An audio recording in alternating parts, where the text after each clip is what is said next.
Géo-totalitaire. Si vous pensez que le QR code et les 44 000 grilles ont été mis en place pour sécuriser les JO 2024 de Paris, vous vous trompez et je vais vous expliquer pourquoi dans cette vidéo. Beaucoup de gens ont déjà remarqué que nous sommes en train de glisser doucement vers un état totalitaire. Sachez qu'une dictature ne se met pas en place d'un jour à l'autre, mais par des petites étapes où chaque occasion est utilisée pour franchir un pas supplémentaire. Le premier test de la mise sous dictature. Aujourd'hui, nous savons que le Covid n'était pas une maladie plus mortelle que la grippe et que tout ce qu'on nous a raconté à la télévision était faux. Les hôpitaux n'étaient jamais surchargés et au pic de la maladie, d'après le rapport de l'adresse, seulement 2% des lits étaient occupés. On sait aussi aujourd'hui que les médicaments qui pouvaient soigner le Covid ont été interdits et qu'il n'y avait pas de surmortalité en 2020. Klaus Schwab du World Economic Forum disait que la pandémie représente une fenêtre d'opportunité rare, mais étroite, pour repenser, réinventer et réinitialiser notre monde. Les scandales concernant cette soi-disant épidémie éclatent dans tous les pays.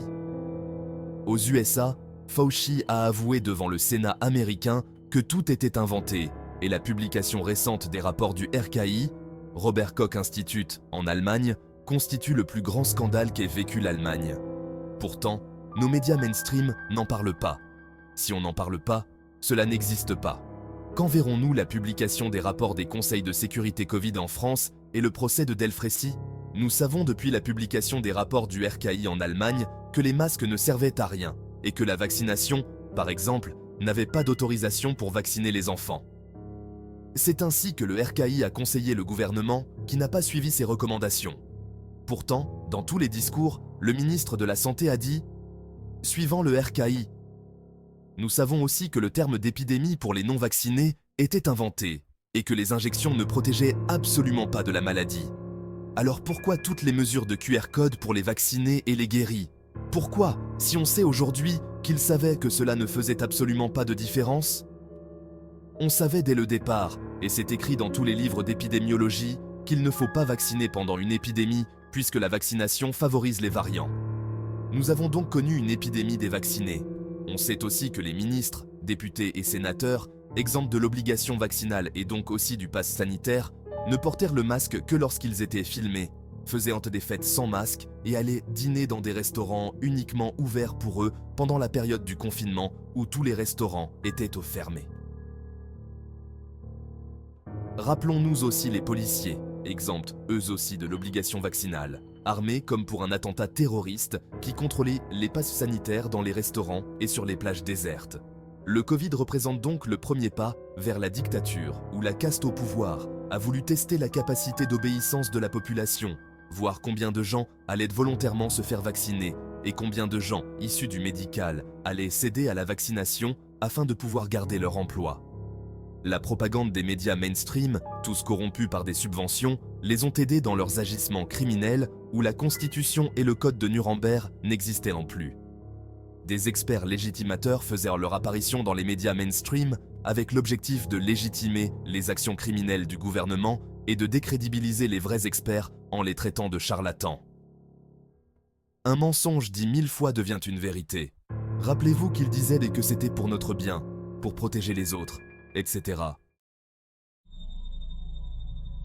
Les JO 2024. Pour les mesures mises en place pour les JO, ils disent que c'est pour notre sécurité. Les experts en sécurité, comme par exemple Alain Bauer, sont unanimes.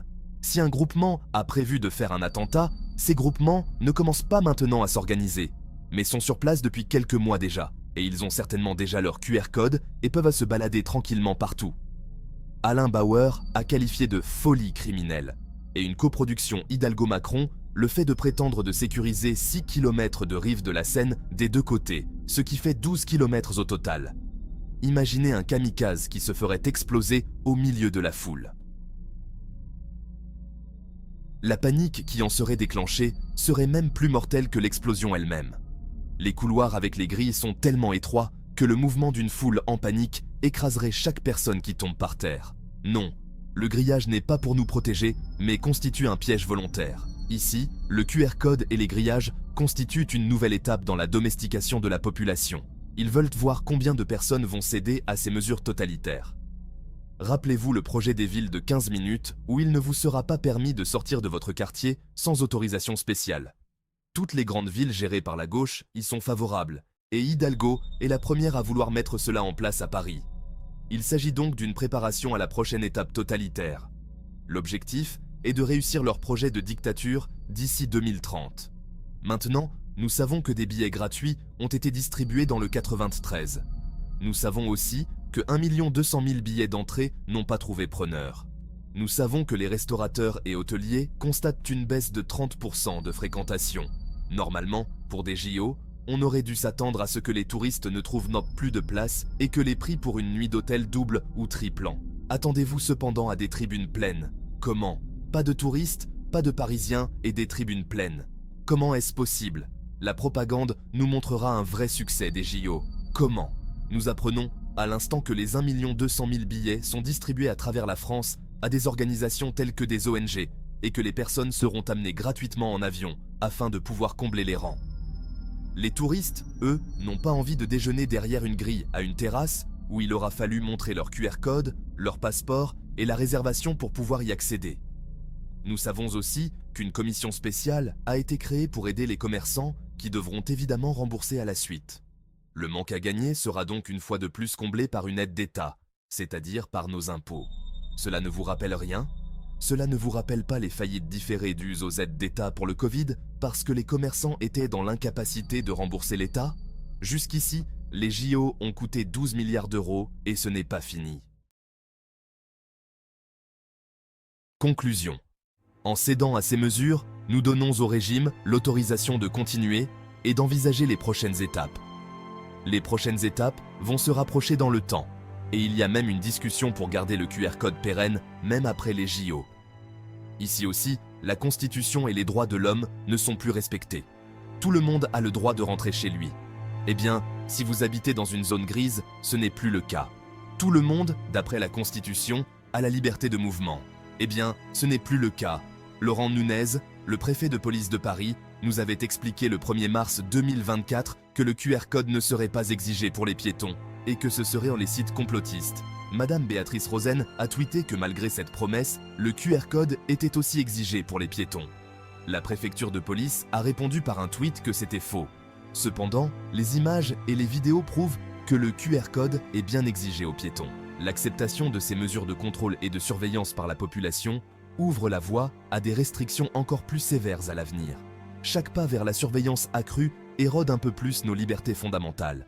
Il est crucial de rester vigilant et de questionner les motivations derrière ces politiques, car une fois que nos libertés sont perdues, il est très difficile de les récupérer.